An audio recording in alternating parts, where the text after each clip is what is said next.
Flights. खैर मकदम है आप सभी का ईटीवी उर्दू के इस prime time debate show big bulletin में। आपके साथ मैं हूं समीर अब्बास। बेबाक जुबान बेखौफ अंदाज के साथ मेरी कोशिश होती है हर वो सवाल उठाने की जो आपके जहन में उठते हैं। कश्मीर घाटी में पिछले 45 दिनों से कर्फ्यू तामील है। 67 लोगों की जान जा चुकी है, जिसमें कश्मीरी लोगों के अलावा हमारी सिक्योरिटी फोर्सेस के जवान भी शामिल हैं। आखिर क्यों सुलग रही है जन्नत, वो भी तब जब सूबे की सीएम खुद कह रही हैं कि यह हिंसा और पत्थरबाजी सिर्फ कश्मीर के 5% लोगों का काम है, जिसकी कीमत पूरा सूबा चुका रहा है। पैलेट गन की गोलियों का कहर जारी है, पत्थरबाजी रुक नहीं रही और साउथ कश्मीर के 4 जिलों में बिना पुलिस अराजक भीड़ कुछ भी कर रही है। कई जगहों पर आतंकियों की रैली की खबर भी है। आखिर कैसे होंगे हालात बेहतर, इसी पर करेंगे तफसीली बातचीत। लेकिन सबसे पहले देखिए कश्मीर के हालात को बयां करती हमारी ये रिपोर्ट।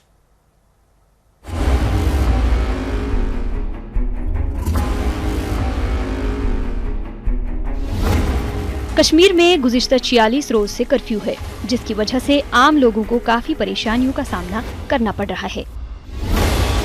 इस मामले में सुप्रीम कोर्ट ने कहा है कि कश्मीर में जारी हालिया बदअमनी को सियासी तौर पर हल करना चाहिए, क्योंकि हर मामले को अदालती तरीकों से हल नहीं किया जा सकता। सुप्रीम कोर्ट के इस तबसरे के बाद कांग्रेस लीडर गुलाम नबी आजाद का कहना था कि कश्मीर मामले को सिर्फ और सिर्फ बातचीत के जरिए ही हल किया जा सकता है, पैलेट गन से नहीं। हम आइडेंटिफाई नहीं करेंगे कि किससे आपने बातचीत करें। आप सरकार में है, केंद्रीय सरकार में है, राज्य सरकार में, स्टेट जम्मू कश्मीर में भी आप बराबर के हिस्सेदार हैं। आप तय कर लो कि किससे बात करनी है, लेकिन शुरुआत तो करोगे। जब तक शुरुआत नहीं करोगे। और दूसरा हमने कहा था कि ये पैलेट गन्स का इस्तेमाल जो है इसको बंद करना चाहिए। आप कितने अभी जो खुद ही सीआरपीएफ के डीजी ने बताया कि भाई कितने वो तकरीबन कोई 15 लाख के 1.5 मिलियन 15 लाख के करीब पैलेट्स बनते हैं, तो ये तो बहुत ज्यादा संख्या है ना। वहीं इस मामले पर मीम अफसल ने भी सियासी बातचीत पर जोर देते हुए मामले को हल करने की बात कही है। मीम अफसल का कहना था कि कश्मीर का मसला इंतहाई हसास मसला है और इसके लिए जितना जल्द मुमकिन हो शुरुआत कर देनी चाहिए। मैं समझता हूँ बहुत अच्छी बात है, बातें कम काम ज्यादा। राजनाथ जी का ट्रैक रिकॉर्ड हमेशा इस मामले में ठीक ही रहा है। उनको जब भी मौका मिलता है वो पहल करते हैं। उन्होंने पहल की, जाहिर है प्रधानमंत्री से पूछ के की होगी, लेकिन मेरा ख्याल है कि अगर वो जा रहे हैं तो बहुत अच्छी बात है। इसलिए कि कश्मीर में अब पॉलिटिकल डायलॉग की जरूरत है और वो पॉलिटिकल आदमी ही कर सकता है, पॉलिटिकल लोग ही कर सकते हैं और कोई नहीं कर पाएगा। ख्याल रहे कि कश्मीर मामले पर सीनियर वकील प्रोफेसर भीम सिंह ने पिटीशन दायर किया था, जिस पर चीफ जस्टिस टीएस ठाकुर की सरबराही में कायम बेंच का कहना था कि कश्मीर के मामले के कई पहलू हैं और इसे सियासी तौर पर हल करने की जरूरत है। हर मामले को अदालत पर नहीं छोड़ा जा सकता। वाज़ेह रहे कि कश्मीर में अब तक तकरीबन 70 हलाकतें और हजारों जख्मी हो चुके हैं। रियासत में मुसलसल 46 रोज से कर्फ्यू नाफिज है, जबकि वादी में इंटरनेट और मोबाइल सर्विस भी बंद है। Bureau report, ETV news. तो कश्मीर के हालात कैसे हैं ये हमने आपको इस रिपोर्ट के जरिए दिखाया। हमारे तमाम खास मेहमान हमारे साथ जुड़ चुके हैं। हमारे साथ मीम अफजल साहब हैं, कांग्रेस के नेशनल स्पोक्स पर्सन हैं। सुदेश वर्मा साहब हैं, बीजेपी के स्पोक्स पर्सन हैं। शाहिद सिद्दीकी साहब थोड़ी देर में हमारे साथ जुड़ेंगे, जो कि एक्स एमपी हैं राज्यसभा के और सीनियर जर्नलिस्ट हैं। सुशील पंडित साहब कश्मीर से जुड़े हुए हैं, एक्टिविस्ट हैं, हमारे साथ स्टूडियो में मौजूद हैं। और बशीर मंजर साहब जो कि सीनियर जर्नलिस्ट हैं कश्मीर से, वो हमारे साथ इस बातचीत का हिस्सा होंगे, कश्मीर इमेजेस के एडिटर हैं। सुदेश वर्मा साहब, पहला सवाल आपसे। 45 दिन हो चुके हैं, तकरीबन 70 लोगों की जान जा चुकी है, 45 दिन कर्फ्यू को हो गए। आखिर ऐसी नौबत क्यों आई? सबसे पहली बात तो यह है कि सुप्रीम कोर्ट को यह कहना पड़ता है कि भाई जुडिशरी की कुछ लिमिटेशंस हैं, इस मसले को आप पॉलिटिकली सुलझाइए। उसके बाद यह फैसला किया जाता है कि राजनाथ सिंह कश्मीर जाएंगे, वहां पर लोगों से बातचीत करेंगे। यह कदम पहले क्यों नहीं उठाए गए? समीर अब्बास साहब, सुप्रीम कोर्ट ने जो कहा है वही हमारी भी धारणा है कि पॉलिटिकल प्रोसेस के थ्रू ही आप जम्मू एंड कश्मीर के मसलों को सुलझा सकते हैं। जहां तक राजनाथ सिंह जी के जाने की बात है जो आपने बताई, तो आपको पता होना चाहिए राजनाथ सिंह पहले भी गए थे जम्मू एंड कश्मीर, वहाँ लोगों से मिले भी थे और उन्होंने ही कहा था, वहाँ के सिक्योरिटी फोर्सेस को डायरेक्ट किया था कि पैलेट गन का इस्तेमाल नहीं होना चाहिए, एक्सट्रीम सर्कमस्टेंसेस में ही होना चाहिए। लेकिन पैलेट गन का इस्तेमाल तो हो रहा है सुदेश जी। हमारी बात है, हम पूरी देखिए मैं आ रहा हूँ उस पर समीर अब्बास साहब। इशू ये है कि दो ही अल्टरनेटिव है, एक दूसरे के अल्टरनेटिव है। या तो आप सही बुलेट को फायर करिए और उसके बाद लोग मारे जाएं, या आप पैलेट गन्स को फायर करिए जिससे लोग इंजर्ड तो हो लेकिन मरे नहीं।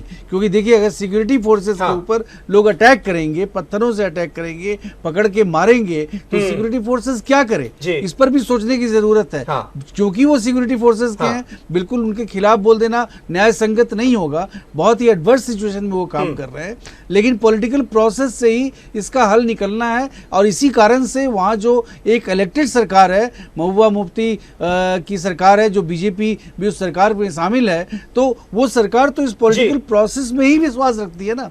ये कौन लोग हैं जो 5% की जिसने आपने बात की, ये कौन लोग हैं जो चाहते हैं कि जम्मू एंड कश्मीर में एक तरह से खुशहाली बहाल ना हो, शांति कायम ना हो और ये सिलसिला चलता रहे? इस पर भी इन्वेस्टिगेशन होना चाहिए। और आपको पता है कि जो स्टोन पेल्टर्स हैं, ऐसा पाया गया, आपके रिपोर्ट्स ने ही बताया कि उन लोगों को पैसा दिया जाता है स्टोन थ्रो करने के लिए, और वहां के लोगों ने बताया कि पाकिस्तान से स्पॉन्सर भी किया जा रहा है। वो मसला तो है ही। मीम अफजल साहब, लेकिन सरकार को जो चुस्ती दिखानी चाहिए थी, क्या वो वाकई आप देख पा रहे हैं, या फिर आप भी ये कहेंगे कि देर से लिया गया फैसला है, बातचीत का प्रोसेस जो है वो पहले शुरू होना चाहिए था, शायद इतनी तबाही नहीं होती, इतनी बर्बादी नहीं होती जन्नत की?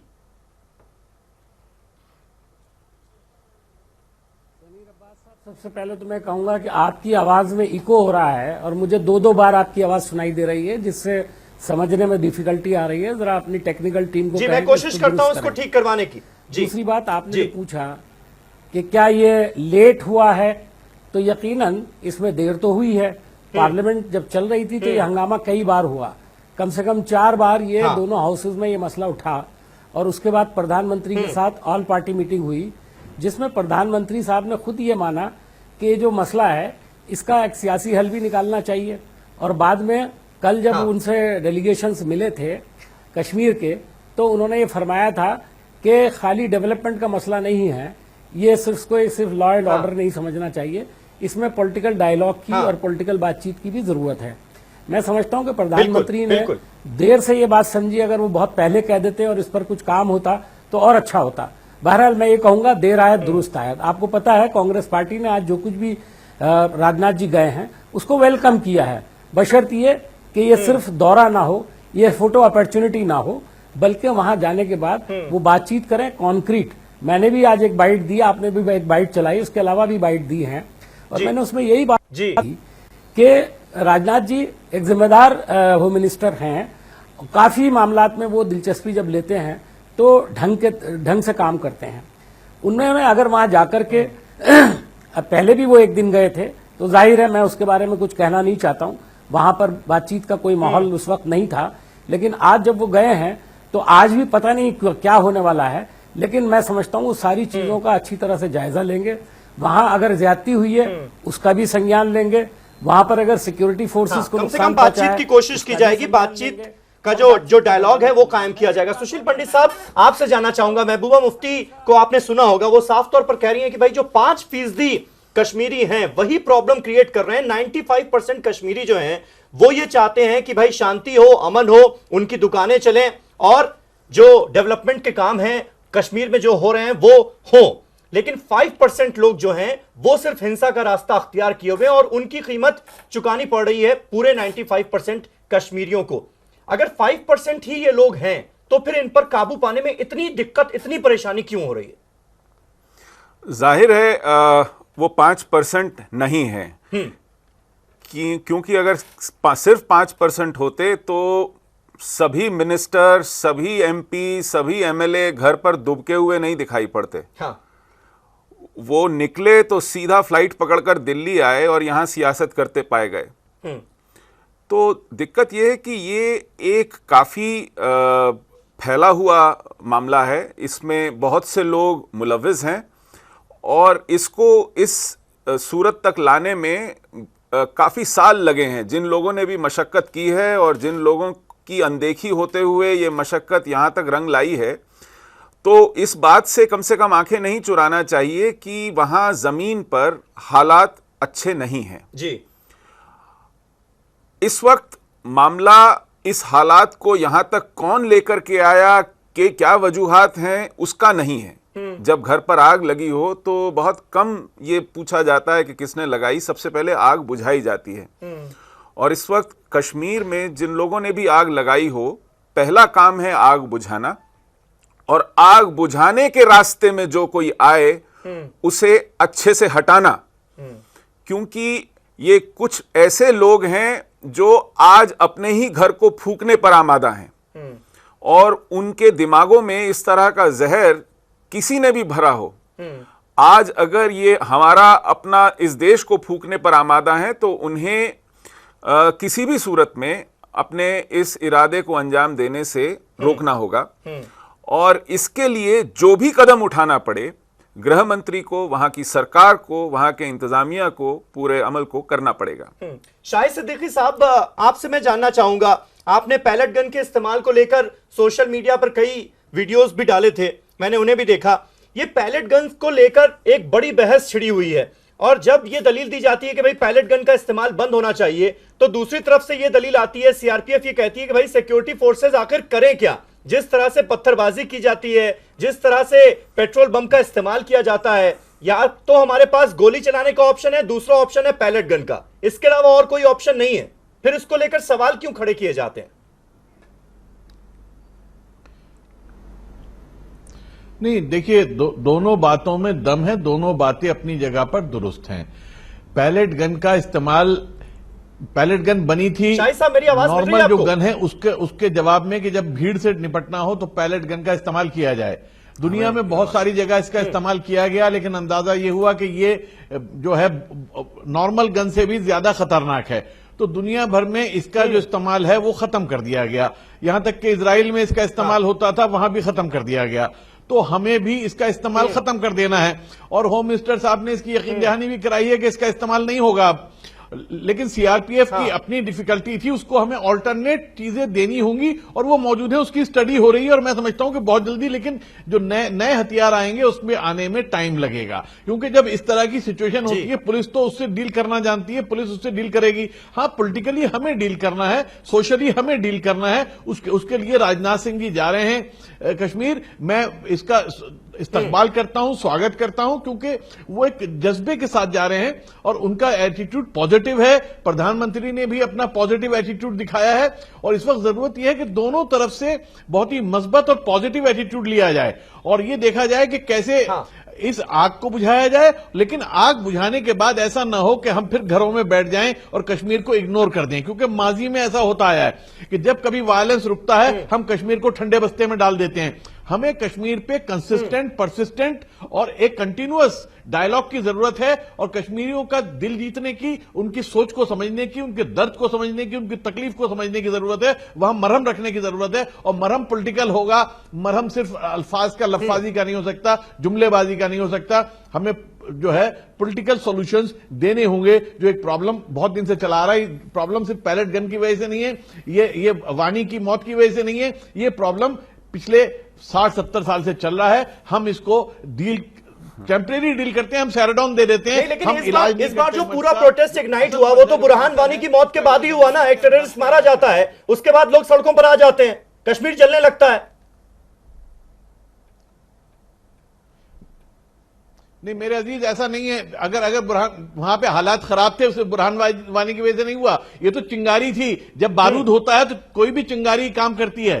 अगर बुरहान वादी का वाकया नहीं होता, कोई और वाकया होता जिसपे जो है लोग निकल आते। इतने लोग जो निकल रहे हैं सड़कों के ऊपर मुसलसल, ये बुरहान वानी की वजह से नहीं निकल रहे हैं। ये इसलिए निकल रहे हैं कि हालात पहले से आहिस्ता आहिस्ता खराब होते आ रहे थे पिछले 5, 7, 8 साल से। मैं बहुत दिन से कह रहा था कि अगर हमने ध्यान नहीं दिया तो किसी वक्त भी विस्फोटक है ये स्थिति, ये विस्फोट हो जाएगा। तो विस्फोट होने के लिए चिंगारी की जरूरत होती है। चिंगारी कुछ भी हो सकती है।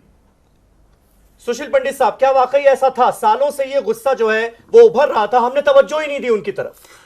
नहीं, शाहिद सिद्दीकी साहब ठीक कह रहे हैं कि वहां बारूद था, हाँ। लेकिन जब आप बारूद के ढेर पर बैठे हो तो आप आतिशबाजी का खेल नहीं खेलते। आपको किसने सुझाया कि बुरहान वानी के एनकाउंटर के बाद आप उसका शव उसके परिवार को दे करके उसके लिए एक मजमा इकट्ठा करें? आपको ये किसने बताया कि फिर मजमा इकट्ठा ना हो इसके लिए कर्फ्यू लगाएं और फिर लोग कर्फ्यू को डिफाई करें? आपसे ऐसी एडमिनिस्ट्रेटिव ब्लंडर्स हुए हैं, आपने हीलिंग टच और रीचिंग आउट के चक्कर में अपने लिए ऐसे ऐसे जोखिम पैदा किए हैं। तो इसके लिए जिम्मेदार कौन है? इन निर्णयों के लिए, इस अपरिपक्वता के लिए, इस इमेच्योरिटी के लिए कम से कम वो भी अंदर झांक के देखना पड़ेगा, लेकिन पहले इस आग को बुझाना पड़ेगा। सुदेश वर्मा साहब, क्या कुछ गलत फैसले हुए जिसका खामियाजा कश्मीर के लोगों को भुगतना पड़ा? देखिए समीर अब्बास साहब, मैं शाहिद सिद्दीकी जी को कुछ बताना चाहूंगा कि इन्होंने तो ऐसा किया, ऐसे लगता है पहली बार कश्मीर में ऐसा हुआ है। इनको मैं याद दिलाऊं कि 2010 में जब पेलेट गन्स पहली बार यूज हुए थे, उस समय नेशनल कॉन्फ्रेंस और कांग्रेस की सरकार थी वहां पर, और पहले बार इस्तेमाल हुआ था। बिल्कुल सही बात। 100 से भी ज्यादा लोग मारे गए थे और 3 महीने तक कश्मीर की हालत बहुत बदतर थे। तो ये बोलना कि सिचुएशन था, लाइव वायर और बुरहान वानी एक ट्रिगर हो गया, गलत है। हालात बहुत ज्यादा खराब है सुदेश जी, ये बात आपको माननी पड़ेगी। जो बात आप कह रहे हैं मैं उससे बिल्कुल इत्तेफाक रखता हूं कि 2010 में जब पहली बार मिनिस्टर थे तब पैलेट गन का इस्तेमाल शुरू हुआ। पैलेट गन का यूज नहीं हुआ था। जी जी समीर अब्बास, लेकिन आज 12 साल बाद कश्मीर में बीएसएफ डिप्लॉय करनी पड़ती है। 2004 का जो इंसर्जेंसी का दौर था वो याद आने लगता है। लेकिन तो आज तो हालात बहुत ज्यादा खराब है, ये बात तो आपको माननी पड़ेगी सुदेश जी। समीर अब्बास साहब बिल्कुल माननी पड़ेगी। लेकिन जब आप इतिहास के परिप्रेक्ष्य में गए थे, आपने ही कहा कि बुरहान वानी के मरने के बाद हुआ, तो आप ये बताइए, हमने तो प्रूफ किया। हाफिज सईद पाकिस्तान से बोलता है कि बुरहान वानी के 100 को जब वो निकाले थे लोगों ने प्रोसेशन, उसका जो लीड कर रहा था वो भी हिजबुल मुजाहिदीन का कमांडर था। तो हम कैसे नहीं माने कि पूरे एजिटेशन जो है पाकिस्तान ने लीड किया, और सबसे ज्यादा परेशानी पाकिस्तान में क्यों हुई, इसके बारे में भी सोचिए, तो आपको समझ में आएगा कि बहुत बड़ी इंटरनेशनल साजिश है। सिर्फ ये कह देना कि कश्मीर के ही लोग हैं, ये काफी नहीं होगा। और ये सही बात है कि बहुत चंद लोग हैं जो मिसगाइडेड हैं और जो पत्थरबाजी कर रहे हैं और जो बाकी चीजों लोगों को, सिक्योरिटी फोर्सेस को मार रहे हैं। उन्हें ये समझना होगा कि इससे आप क्या अचीव करना चाहते हैं। आप अगर मारते रहिएगा तो सिक्योरिटी फोर्सेस क्या करेगी, इस पर भी सोचिए। शांति बहाल होनी चाहिए, पॉलिटिकल प्रोसेस होना चाहिए, लेकिन कैसे होगा जब तक लोग पत्थरबाजी करना नहीं छोड़ेंगे, सिक्योरिटी फोर्सेस के खिलाफ नहीं आएंगे, तब तक कैसे होगा, इस पर भी सोचना होगा। कर्फ्यू वहां है जी। मीम अफजल साहब, ये डिलेमा की जो सिचुएशन है, इससे कैसे निपटा जाए? दूसरी तरफ से पत्थर चल रहे हैं, पाकिस्तान भी स्पॉन्सर कर रहा है कहीं ना कहीं इस पत्थरबाजी को, वो भी मसला हमारे सामने है। और दूसरी तरफ जो लोग मारे जा रहे हैं सिक्योरिटी फोर्सेस की गोलियों से या पैलेट गन से, वो भी हमारे अपने कश्मीरी भाई हैं। कैसे निपटा जाए, कैसे निपटे सरकार?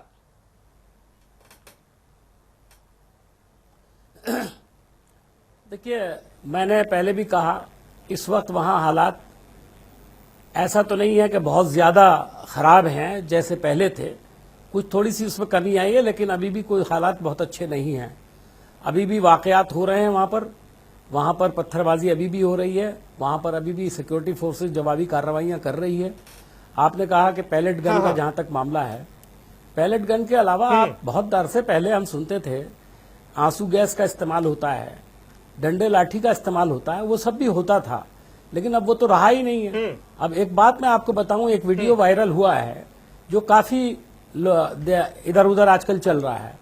उसमें मैंने खुद भी देखा, मुझे बड़ी हैरत हुई कि एक सुनसान गली के अंदर कुछ मकानात हैं और फौज या पुलिस के कुछ नौजवान वहां पर हैं और वो पत्थर करके घरों के शीशे तोड़ रहे हैं। यहां तक के जो दरवाजे खुल गए हैं या जो खिड़कियां खुल गई हैं, उनके भी शीशे तोड़ने की कोशिश कर रहे हैं। अब उसकी किसी ने वीडियो बनाई है बड़े छुप करके। जाहिर है अगर वो वीडियो बनाने वाले को शायद देख लेते तो गोली भी मार सकते थे।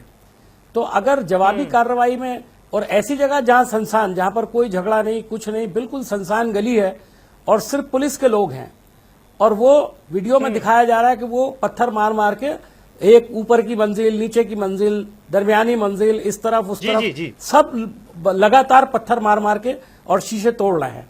मुझे लगता है कि शायद लोग अंदर या तो छुपे हुए हैं, डर रहे हैं, बाहर नहीं निकल रहे हैं, और या उनको भड़काने की कोशिश की जा रही है। मैं समझता हूं कि सिक्योरिटी फोर्सेस का अगर ये रोल किसी के सामने आता है तो उसका एक अच्छा इंप्रेशन नहीं जाता। मैं सिक्योरिटी फोर्सेस के मोरल को खराब करने की बात नहीं कर रहा हूं, लेकिन ये वीडियो वायरल है, आप कहेंगे तो मैं आपको भी भेज दूंगा। तो ये अपने आप में एक ऐसी मैंने चीज देखा है वो वीडियो, शाहिद साहब ने भी शेयर किया था उस वीडियो को। शाहिद साहब ये बताइए मुझे, लेकिन इस पूरी प्रॉब्लम से, इस पूरी समस्या से, जिस तरह से केंद्र सरकार हो, सेंट्रल गवर्नमेंट हो या फिर जो स्टेट की गवर्नमेंट है पीडीपी बीजेपी की, जिस तरह से इसको डील किया जा रहा है, उसे आप सही मानते हैं क्या? एक सवाल यह भी उठ रहा था कि भाई जो पीएम का स्टेटमेंट आया कि हम डायलॉग स्थापित करेंगे, सिर्फ डेवलपमेंट जो है वो काफी नहीं है। दूसरी तरफ जो फाइनेंस मिनिस्टर है अरुण जेटली, वो कहते हैं कि भाई ये सत्याग्रही नहीं है, ये आक्रमणकारी है, इसलिए पैलेट गन का जो इस्तेमाल हो रहा है वो एक तरह से उसे जायज भी ठहराते हैं। तो सरकार की तरफ से जिस तरह के कॉन्ट्राडिक्टरी स्टेटमेंट्स आ रहे हैं, गड़बड़ इनकी वजह से भी तो नहीं कहीं हो रही?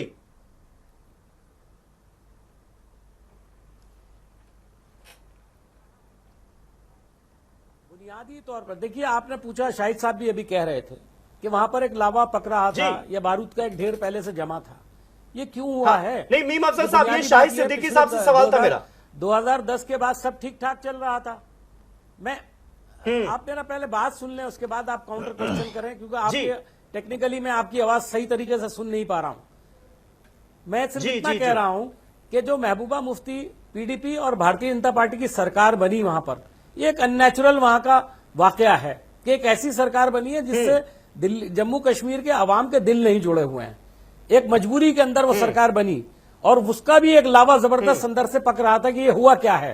क्योंकि भारतीय जनता पार्टी जो 370 की मुखालफत करती है, जो कश्मीर के बहुत सारे मामलात के अंदर कुछ ऐसी बातें करती है जिसका मैं इस वक्त जरूरी जिक्र नहीं जरूरी समझता हूं, लेकिन वहां पर एक अननेचुरल सरकार थी जो वहां के मिजाज के खिलाफ थी। उसकी भी वजह से ये जो आउट ऑफ बस्ट एकदम से हुआ है, और उसको ठीक तरह से डील नहीं किया गया। तो मैं आऊंगा आपके पास। मीम अफजल साहब, मैं समझ गया आपकी बात। शाहिद सिद्दीकी साहब, जो सवाल मैंने आपसे पूछा था, ये जो कॉन्ट्राडिक्टरी स्टेटमेंट्स आ रहे हैं, इनकी वजह से भी दिक्कत हुई है क्या? आप मानते हैं ऐसा? नहीं, देखिए, कॉन्ट्राडिक्टरी स्टेटमेंट तो आ जाते हैं। दिक्कत तो कई हैं दिक्कतें। दिक्कत एक तो है कि पाकिस्तान जो है वो पूरा फायदा उठा रहा है इन हालात का, और पाकिस्तान से हम कुछ और तवक्को करते नहीं। हमें मान के चलना चाहिए पाकिस्तान जो है वो पूरा एक्सप्लॉइट करेगा सिचुएशन को, इसमें कोई शक नहीं। लेकिन जो अफजल साहब ने भी बात कही कि ये जो कॉन्ट्राडिक्टरी हुकूमत बनी, ये अपने आप में एक कॉन्ट्राडिक्शन थी। लेकिन सबसे बड़ी दिक्कत जो कश्मीर में हमने देखी है, मैं 2008 में भी गया था, जो ऑल पार्टी डेलीगेशन था चिदम्बरम साहब के साथ, और मैं कश्मीर में बहुत मामला से जुड़ा रहा हूं पिछले 60-70 साल से, जब से ये मसला उठा है। बिल्कुल, बिल्कुल। तो मेरा कहना यह है कि हम कश्मीर में दिक्कत ये करते हैं कि कश्मीर में जब वायलेंस होता है तभी हम कश्मीर पे ध्यान देते हैं। तो कश्मीरियों को ऐसा लगता है कि हमें अपनी तरफ ध्यान आकर्षित करने के लिए वायलेंस करना पड़ेगा, पाकिस्तान का झंडा लहराना पड़ेगा, तभी मीडिया, तभी देश, तभी सरकार हमारी तरफ ध्यान देगी। तो हमें इस ट्रैप से बाहर निकलना है। और जहां तक कॉन्ट्राडिक्शन की बात है, तो अरुण जेटली जी ने जो कहा है वो कोई ऐसी बात नहीं, एक सियासी तकरीर है, लेकिन उसमें ये कहना कि सत्याग्रही नहीं है, तो वो कब कह रहे हैं कि सत्याग्रह कर रहे हैं? वो कब वो गांधीयन लाइन पे चल रहे हैं? वहां जो कुछ हो रहा है वो सत्याग्रह तो हरगिज नहीं है। वो खुद भी क्लेम नहीं कर रहे हैं सत्याग्रह। वो तो क्लेम कर रहे हैं कि हम लड़ रहे हैं भारत के साथ, हम पत्थर का इस्तेमाल कर रहे हैं, हम वायलेंस कर रहे हैं। और बुरहान वानी जो कि एक आतंकवादी था, उस आतंकवादी की हिमायत में उठ के खड़े हुए हैं। तो मुख्तलिफ बयानात आए हैं, लेकिन अब कोशिश होनी चाहिए सरकार की। कल जब वहां पे होम मिनिस्टर जा रहे हैं तो उनकी कोशिश ये होनी चाहिए कि एक बार फिर से समझ गया आपकी बात। एक छोटा सा मुझे यहां पर ब्रेक लेना होगा। ब्रेक के बाद जब लौटेंगे तो सुदेश वर्मा जी से, पंडित जी से की राय को भी हम शामिल करेंगे, उनकी राय को भी हम शामिल करेंगे। और साथ ही साथ एक सवाल यह भी है कि अब राजनाथ सिंह जम्मू कश्मीर जा रहे हैं, तो वहां पर अलगाववादी नेताओं से उनकी मुलाकात होगी या नहीं होगी? सरकार का रुख इसके खिलाफ फिलहाल नजर आ रहा है। इस पर भी मैं जवाब चाहूंगा बीजेपी से। एक छोटे से ब्रेक के बाद फौरन होते हैं हाजिर।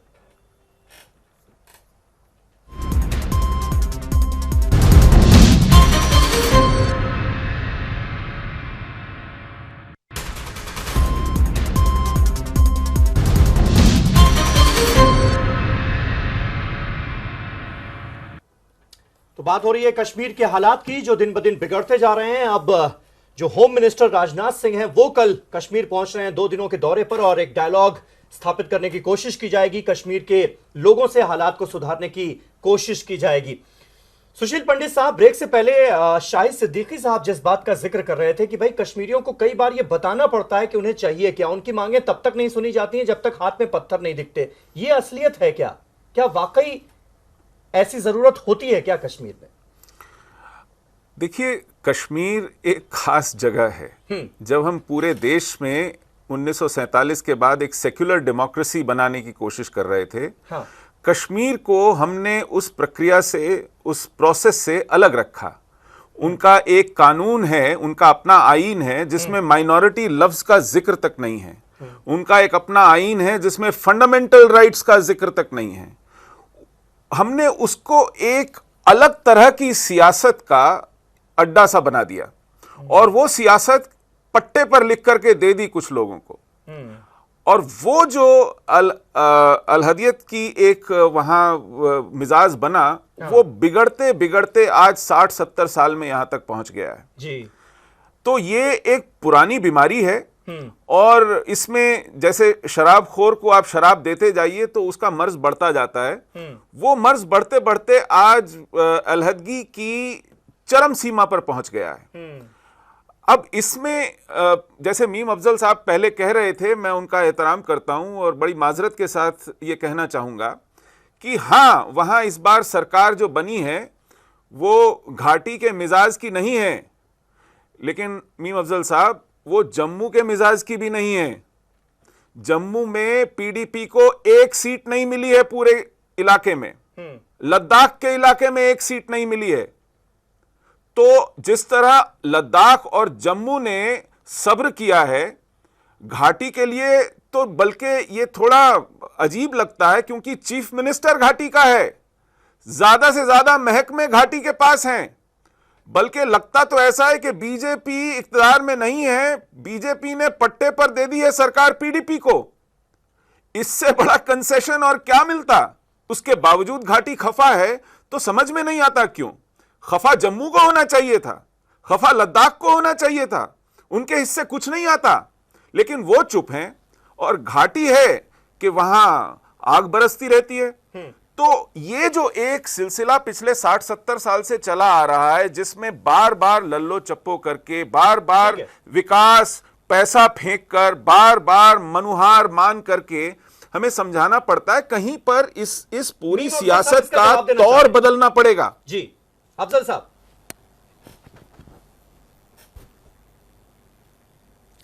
देखिए सुशील पंडित जी, मैंने बिल्कुल ये नहीं कहा कि जम्मू के लोगों को हम नजरअंदाज कर रहे हैं अगर ये कह रहे हैं कि वहां के मिजाज। मैं ये मानता हूं कि जो मिजाज की जब मैं बात कर रहा था, मैं जम्मू एंड कश्मीर की बात कर रहा था, खाली कश्मीर की बात नहीं कर रहा था। ये सही है कि जम्मू के अंदर ऐसा कोई मसला नहीं है कि जिसके ऊपर कोई हंगामा हो। हंगामा तो हमेशा वादी में ही होता है। तो जो आपको आग बरसती हुई नजर आती है वही वादी में ही नजर आती है। और हमें खुदा का शुक्र अदा करना चाहिए कि लद्दाख और जम्मू के अंदर वो हालात नहीं हैं जो वादी में हैं, और वादी के हालात को ही कंट्रोल करने के लिए सब कुछ किया जाता है। मुझे ऐसा लग रहा है आपकी बातचीत से कि कश्मीर को अगर कुछ कंसेशंस दिए गए हैं तो शायद आपका कहना यह है कि उनके कंसेशंस बंद हो जाने चाहिए और उनसे बातचीत का दरवाजा बंद कर देना चाहिए और सिर्फ सख्ती करना चाहिए। तो आप बहुत समझदार आदमी हैं, बहुत अच्छा आप बोलते हैं, तो क्या मसले का उससे कोई हल निकलने वाला है? और अगर है तो बराए करम आप ही कुछ मशवरा पेश कीजिए कि क्या करना चाहिए। राजनाथ जी वहां हैं, यकीनन वो कोशिश करेंगे, हम उनसे उम्मीद करेंगे कि वो ऐसा कोई काम करें जिसमें सख्ती भी हो और लोग मान भी जाएं। एक छोटी सी, क्योंकि मैं देख रहा हूं, एक बात बड़ी माजरत के साथ मैं कह रहा हूं, बहुत छोटे, ये हमारे दोस्त यहाँ भारतीय जनता पार्टी के लोग के प्रवक्ता यहाँ बैठे हैं। अभी पिछले एक महीने से जिस चैनल पर भी देखिए, भारतीय जनता पार्टी के ज्यादातर प्रवक्ता जिस लबो लहजे में बात करते हैं उससे कश्मीर के अंदर हालात सुधरने वाले तो नहीं थे, भड़कने वाले थे। अगर कुछ लोगों ने तय कर लिया है कि भड़काना ही उनकी राजनीति है तो भाई फिर उनको मुबारक हो। और फिर हालात उन्हीं की सरकार है, कश्मीर में भी उनकी सरकार है, सेंटर में भी आप जवाब देना चाहिए आपको। अगर वो दोनों जिस बात का जिक्र मीम अफजल साहब कर रहे हैं कि कुछ ऐसे बयान दिए गए टीवी पर, हो सकता है वहां पर जिस तरह की घटनाएं हो रही हैं उससे एक्साइटमेंट में ही, उत्तेजना में ही इस तरह के बयान दिए गए, लेकिन उन बयानों ने भी क्या भड़काया वहां पर सिचुएशन को? कुछ नहीं, रोजाना हम टीवी चैनल्स पर बैठ ठीक के है। सुनते थे। मीम अफजल साहब, मीम अफजल सुनिए साहब। आपकी बात जी। नीम अफजल जी जी के सुदेश जी, नीम अफजल जी के पहले बयान पर भी रिएक्ट करना चाहता था, आपने मुझे मौका नहीं दिया, इसलिए मैं उस पर पहले बता दूं। जी, बोलिए जिसका आप, जिक्र बोलिए। सुशील पंडित जी ने किया। आपने कहा कि अननेचुरल अलायंस है ये, और इसी कारण से वहाँ प्रॉब्लम है कि लोग एक्सेप्ट नहीं कर रहे हैं। हर बार आप बात करिए तो कांग्रेस इसी बात को लाती है कि पीडीपी और बीजेपी अननेचुरल पार्टनर्स हैं और इसके कारण वहाँ प्रॉब्लम हो रही है। ऑन द कॉन्ट्ररी, हमें क्या लगता है कि अगर कोई पार्टी, अगर कोई समूह वहाँ के मैंडेट को रिप्रेजेंट करता है तो वो पीडीपी बीजेपी सरकार करती है। जैसा सुशील पंडित जी ने बताया कि जम्मू में अगर बीजेपी को मिला, पीडीपी को श्रीनगर में मिला और एनसी और कांग्रेस रिजेक्ट हुए, ये एक हकीकत है जिसको मानेगी नहीं एनसी और कांग्रेस, लेकिन यही हकीकत है। और इन दो को साथ आना ही था, तो दोनों ने बहुत बड़ा कंप्रोमाइज किया, आइडियोलॉजिकल कंप्रोमाइज किया, सेक्रीफाइस किया कि जम्मू एंड कश्मीर में विकास बहाल हो सके, और विकास के नाम पर ये सरकार आई है। लेकिन जो लोग विकास के खिलाफ है, जो लोग नहीं देखना चाहते कि हमारी सरकार काम करे, वो तरह तरह के रोड़े अटका रहे हैं। और उसके बाद मैं सुदेश जी सवाल इसलिए खड़े हुए ना क्योंकि वहां पर हालात जो है वो दिन ब दिन बदतर होते जा रहे हैं, वरना आपको शायद इन सवालों का जवाब नहीं देना पड़ता, मुझे लगता है। पूरा कर लूं। शायद मैं उसके उस पर आ रहा हूं, लेकिन शाहिद सिद्दीकी जी ने जो बोला उस पर मुझे थोड़ा आपत्ति है। देखिए, इन्होंने बोला कि वायलेंस जो है, ऐसा लगता है कि यहाँ के हुकुम नारायण को अट्रैक्ट करने के लिए किया जा रहा है। ये वायलेंस कौन कर रहे हैं? वो बच्चे जो कि अभी 7-8 साल के बच्चे जो अभी एडल्ट भी नहीं हुए, वो वायलेंस करेंगे हमें अट्रैक्ट करने के लिए, कश्मीर की तरफ अट्रैक्ट करने के लिए। अरे इस साजिश को समझने की जरूरत है। वायलेंस अट्रैक्ट करने के लिए नहीं, वायलेंस इसलिए किया जा रहा है कि ये सरकार काम नहीं कर पाए, क्योंकि अगर ये सरकार काम कर पाएगी तो निश्चित ही आज तक जो रोटी से की गई राजनीति जम्मू एंड कश्मीर पर वो नहीं होगा। पाकिस्तान नहीं चाहता है, पाकिस्तान को समर्थन देने वाली ताकतें नहीं चाहती है, ये एक हकीकत है। ठीक है सुदेश जी, मुझे एक सवाल का जवाब चाहिए। सुदेश जी सुनिएगा, अभी तक हम बात कर रहे थे कश्मीरियों की, कश्मीर में जो सिटीजन्स हैं उनकी। दूसरा पहलू यह है कि जो सिक्योरिटी फोर्सेस हैं हमारी, जे&के पुलिस के कई सीनियर ऑफिशियल से, जवानों से जब बातचीत की गई तो उन्होंने कहा कि हालात इसलिए बहुत ज्यादा हमारे लिए खराब हैं क्योंकि no one is supporting us. जो गवर्नमेंट है उसने हमें अबेंडन कर रखा है। बिल्कुल ठीक। ये एक बड़ा मसला है। आखिर ऐसे हालात क्यों हुए कि जम्मू कश्मीर की पुलिस को लग रहा है कि उनका साथ देने वाला कोई नहीं है, उन्हें सपोर्ट करने वाला कोई नहीं है? सबसे बड़ी जिम्मेदारी तो आपकी थी। नहीं, ऐसा नहीं है, किसी को अबेंडन नहीं किया गया है और आपको पता है कि पूरे कोऑर्डिनेशन के साथ काम हो रहा है। लेकिन हकीकत यह है कि जब हालात बिगड़ते हैं तो सिक्योरिटी फोर्सेस की तरफ हमारे उंगली उठते हैं, लेकिन आपको ये भी सोचना पड़ेगा किस हालात में वो लोग काम कर रहे हैं। एग्रेवेट हो रहा है सिचुएशन, उन्हें प्रोवोक किया जा रहा है। आप बताइए कर्फ्यू क्यों लग रहा है? वहां की जो सत्ता है, सत्ताधारी दल है, वो खुश नहीं होगी किसी पर भी पेलेट गन्स चला के या कर्फ्यू लगा के। वहां की सरकार, लेकिन आप हालात को संभाल भी तो नहीं पा रहे ना सुरेश जी। सवाल ये खड़ा हो रहा है, जो पुलिस है उसका भी भरोसा सरकार पर से उठता जा रहा है। हालात सुधरेंगे। आज ही हमने देखा बरहमपुर एक इलाका है, वहां पर एसपी ने रिजाइन कर दिया और उन्होंने खुलेआम आकर मीडिया में ये कहा है कि क्योंकि मेरी फैमिलीज पर लगातार अटैक हो रहे हैं और मुझे धमकियां मिल रही हैं, इसलिए मुझे छोड़ना पड़ रहा है, मैं इस्तीफा दे रहा हूं अपने पद से। ऐसे हालात क्यों बन रहे हैं? वो धमकियां इसलिए मिल रही है क्योंकि वो आइडेंटिफाई होने से डर रहे हैं, और जो असामाजिक तत्व हैं और जो एंटी इंडिया और प्रो पाकिस्तान फोर्सेस हैं वो बर्दाश्त नहीं कर सकते, वो उनको थ्रेटन कर रहे हैं। उस थ्रेट की बात वो कर रहे हैं। ठीक है, यहाँ से इंडियन एस्टेब्लिशमेंट के ऊपर शाहिद साहब, मैं आपसे जानना चाहूंगा, ऐसी नौबत क्यों आई कि जम्मू कश्मीर की पुलिस को यह लगने लगा कि सरकार उनके साथ नहीं है और कोई उन्हें सपोर्ट नहीं कर रहा है?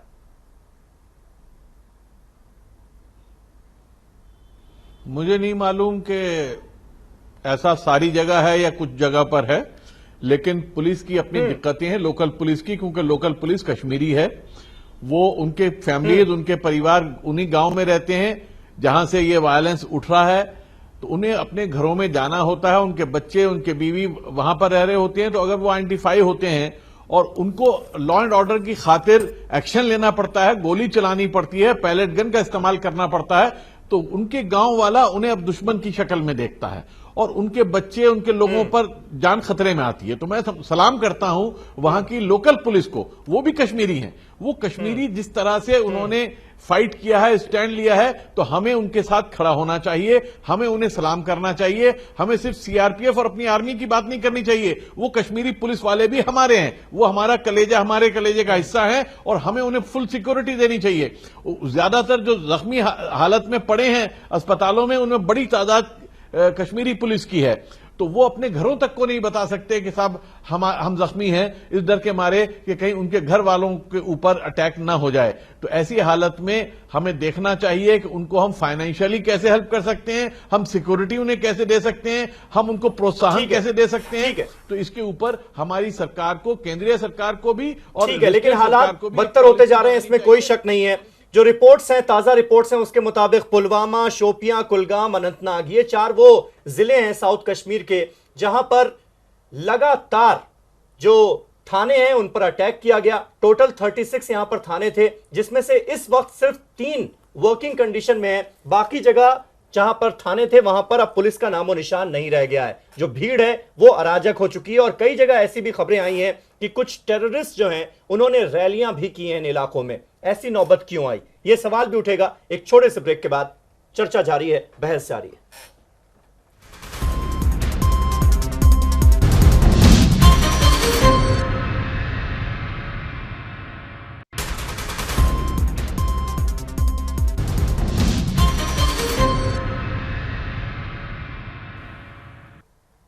तो बात हो रही है कश्मीर के हालात की, कैसे काबू में लाया जाए, इसको लेकर माथापच्ची लगातार जारी है। हमारे साथ तमाम खास मेहमान मौजूद हैं। सुदेश वर्मा साहब, आखिरी सेगमेंट में हम इस प्रोग्राम के, इस डिबेट के आ चुके हैं और इस वक्त लाखों कश्मीर के लोग जो हमारे व्यूअर्स हैं वो भी आपको सुन रहे हैं। स्ट्रैटेजी अब क्या है गवर्नमेंट की? भारत सरकार अब कैसे इस मसले का हल चाहती है? राजनाथ सिंह कल वहां पर पहुंच रहे हैं, क्या स्ट्रैटेजी रहेगी? किस तरह से आप कश्मीर के लोगों से डायलॉग स्थापित करेंगे, क्या करेंगे? देखिए, ये हकीकत है कि जो लोग वायलेंस को अडॉप्ट किए हुए हैं एज ए मीन्स या एज ए स्ट्रेटजी, उन्हें वायलेंस छोड़ना चाहिए। सरकार बातचीत के लिए तैयार है और बातचीत के जरिए ही हम कश्मीर का हल खोज सकते हैं। अगर किसी को भी लगता है वायलेंस से आप जीत सकते हैं, तो वायलेंस का कोई एंड नहीं है। राजनाथ सिंह जी जा रहे हैं, वो निश्चित ही वहाँ जो भी इंटरेस्टेड पार्टीज़ हैं उससे बात करेंगे, कॉन्स्टिट्यूशनल दायरे में जो भी बात करना चाहते हैं, क्योंकि हमारा स्टैंड बहुत क्लियर है। देखिए, हमें सबको साथ लेके चलना है, सबका साथ सबका विकास की बात हम करते ही नहीं। ये हमारी स्ट्रेटजी है कि अगर भारत को आगे बढ़ाना है सबको साथ लेके चलना पड़ेगा। और जम्मू एंड कश्मीर खास करके इतना सुनहरा अवसर है समीर अब्बास साहब, इतना बड़ा पैकेज दिया गया और डेवलपमेंट के लिए कमिटेड यूनियन गवर्नमेंट भी और वहाँ की सरकार भी। अगर ये वक्त जम्मू एंड कश्मीर लूज कर जाता है वायलेंस के कारण, तो बहुत बड़ी नाइंसाफी होगी उन लोगों से जो वायलेंस के दायरे से बाहर हैं, अमन चाहते हैं, शांति चाहते हैं और इस सरकार को लेकिन काम ये तो तय हो गया कि डेवलपमेंट के साथ साथ बातचीत बहुत ज्यादा जरूरी है। बातचीत आप क्या अलगाववादियों से भी करेंगे? इसको लेकर बड़े सवाल है लोगों के मन में। देखिए, हर वो व्यक्ति जो कश्मीर में है और कश्मीर की बढ़ोतरी चाहता है, कॉन्स्टिट्यूशनल दायरे में बात करना चाहता है, उससे बात किया जा सकता है। लेकिन अगर कोई पाकिस्तान की हिमाकत करता है, कोई चाहता है कि पाकिस्तान को लाया जाए, थर्ड पार्टी इंटरफेरेंस किया जाए या एक्स्ट्रा कॉन्स्टिट्यूशनल अथॉरिटी बनना चाहता है, उसके साथ बातचीत नहीं हो सकती। आपको समझना चाहिए, वहाँ एक चुनी हुई सरकार है, बाकी पॉलिटिकल पार्टीज आएँ, बात करें, वहाँ की जनता बात करे, जो सफ़र कर रहे हैं वो बात करें, उनसे राजनाथ सिंह जी बात करें और ये बात पूछते कि वायलेंस से, आखिर वायलेंस से जम्मू एंड कश्मीर की जनता कहाँ ले जाना चाहती है? क्योंकि वायलेंस से कोई हल तो मिलना नहीं है, हल तो बातचीत के जरिए मिलना है। तो जो भी सफ़र कर रहा है उनको बात करना चाहिए, बहुत सुनहरा मौका है। ठीक है, मीम अफजल साहब, सरकार जो है वो सही दिशा में आगे बढ़ रही है और आप कांग्रेस पार्टी, आपका क्या सोचना है इस मसले को लेकर कि भाई अलगाववादियों से बातचीत होनी चाहिए या नहीं होनी चाहिए, या फिर उनको उतनी अहमियत ही ना दी जाए? देखिए, ये तो सरकार फैसला करेगी। राजनाथ जी जा रहे हैं, हमको अच्छी उम्मीद करना चाहिए। कांग्रेस ने उनके जाने को वेलकम किया है और हमने उम्मीद जाहिर की है कि उनका हर वो कदम जो पॉजिटिव डायरेक्शन में होगा, कांग्रेस उनके साथ खड़ी होगी और उनको मदद भी करेगी। जहां जहां उनको हमारी मदद की जरूरत होगी और हमसे कहेंगे, हम उनको मदद करने के लिए तैयार हैं। और मैं इस वक्त कोई नेगेटिव बात नहीं करूंगा, मैं सिर्फ इतना कहूंगा, राजनाथ जी जा रहे हैं, हमने उसको वेलकम किया और हम ये उम्मीद करते हैं कि वो जाने के बाद दिलों को जीतने की कोशिश करेंगे, खाली जमीन की बात नहीं करेंगे, वहां के अवाम की बात करेंगे, वहां के लोगों को साथ लेने की बात करेंगे और अपनी सियासत के जरिए से और अच्छी सियासत के जरिए से वहां पर एक सियासी डायलॉग जो है वो शुरू करेंगे। अब किससे बात करनी है, किससे बात नहीं करनी है, वहां जाने के ये बाद दिक्कत की बात है क्या? महबूबा मुफ्ती तो साफ तौर पर चाहती हैं कि भाई सबसे बातचीत होनी चाहिए, अलगाववादियों को भी बातचीत में शामिल करना चाहिए, लेकिन अलगाववादियों का स्टैंड क्या है पाकिस्तान को लेकर, कश्मीर को लेकर, ये भी हम सबको पता है, जिसका जिक्र सुदेश जी कर भी रहे हैं। तो फिर बातचीत होगी तो कैसे होगी? साहब, दो लफ्ज बार बार सुनने को आ रहे हैं, विकास और बातचीत। कल उमर अब्दुल्ला साहब ने कहा कि देखिए, ये प्रधानमंत्री भी मानते हैं कि विकास से ही सब कुछ हल होने वाला नहीं है। हाँ।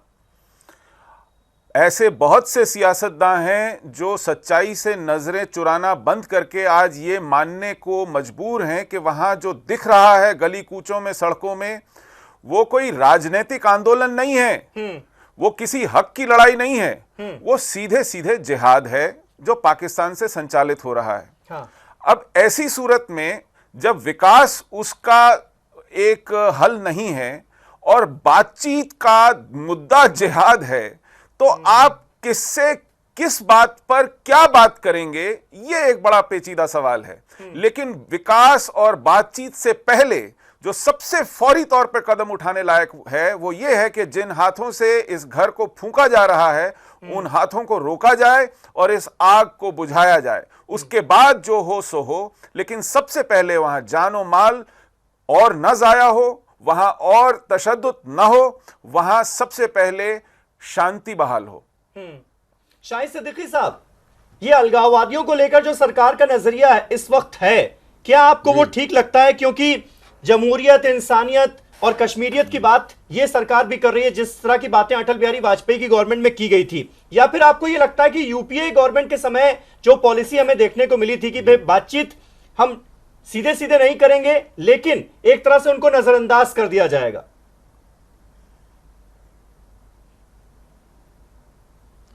नहीं, देखिए, बातचीत का रास्ता ही एक रास्ता है और बातचीत हमने हमेशा सबसे की है। जो हमारे जो बात कही प्रधानमंत्री के संविधान के दायरे में हम सबसे बात करेंगे। अटल जी ने कहा था इंसानियत के दायरे में हम सबसे बात करेंगे, तो इंसानियत और संविधान के दायरे में हमें सबसे बात करने के लिए तैयार रहना चाहिए। हमें पहले से नहीं डिसाइड करना चाहिए कि कौन अलगाववादी है और कौन नहीं है, क्योंकि अगर हम ये कहते हैं कि वहां की 90% पॉपुलेशन जिहादी है, पाकिस्तान चला रहा है, तो फिर तो बातचीत की बात ही नहीं है, फिर तो खत्म कीजिए आप सबको।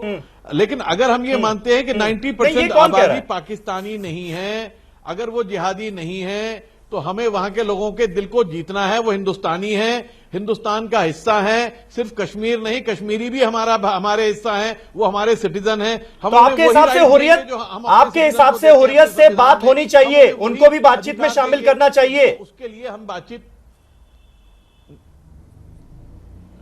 किनको? हुर्रियत को। हुर्रियत अगर राजी है तो हुर्रियत से बात करनी चाहिए। हुर्रियत ही राजी नहीं है ना बातचीत के लिए।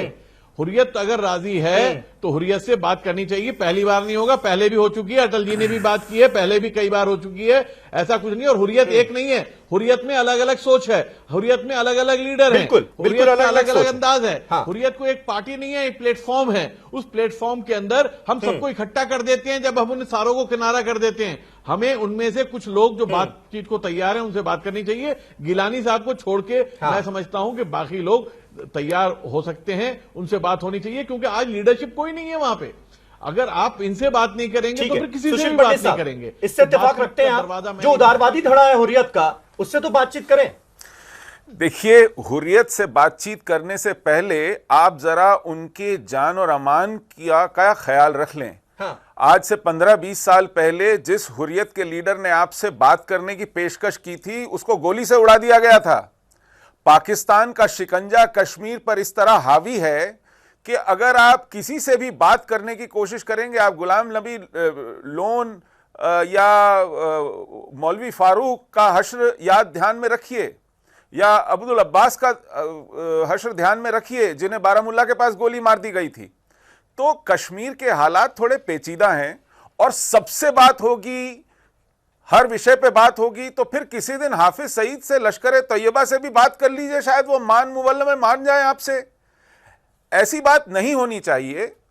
बातचीत एक पूरी खास किसी शर्त पर, किसी खास अंजाम को लेकर के होनी चाहिए। और अगर कोई शांति में इंटरेस्टेड नहीं है, अगर कोई वहां हालात मामूल पे लाने पे इंटरेस्टेड नहीं है, आप बातचीत करके उसका कद बढ़ाएंगे, उसकी रेलेवेंस बढ़ाएंगे और इसको और पेचीदा करेंगे। तो कश्मीर के मसले पर थोड़ा फूक फूक के चलना पड़ेगा, लेकिन सबसे पहले आग बुझानी होगी, लॉ एंड ऑर्डर रिस्टोर करना पड़ेगा और वहां की जो पॉपुलेशन है उसका व्यवस्था में, वहां के इंतजामिया में, वहां की सरकार में कॉन्फिडेंस रिस्टोर करना पड़ेगा। आज वहां अराजकता है। ठीक है, बिल्कुल। सुदेश वर्मा जी, ये अराजकता आप कब तक खत्म कर लेंगे?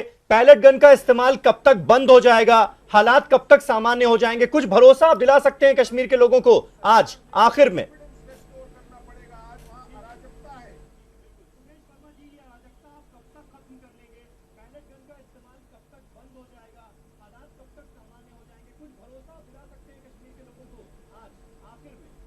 देखिए, उम्मीद करनी चाहिए कि इसकी ज़रूरत न पड़े और बहुत बार इसको बताया गया है, सरकार ने भी बताया है।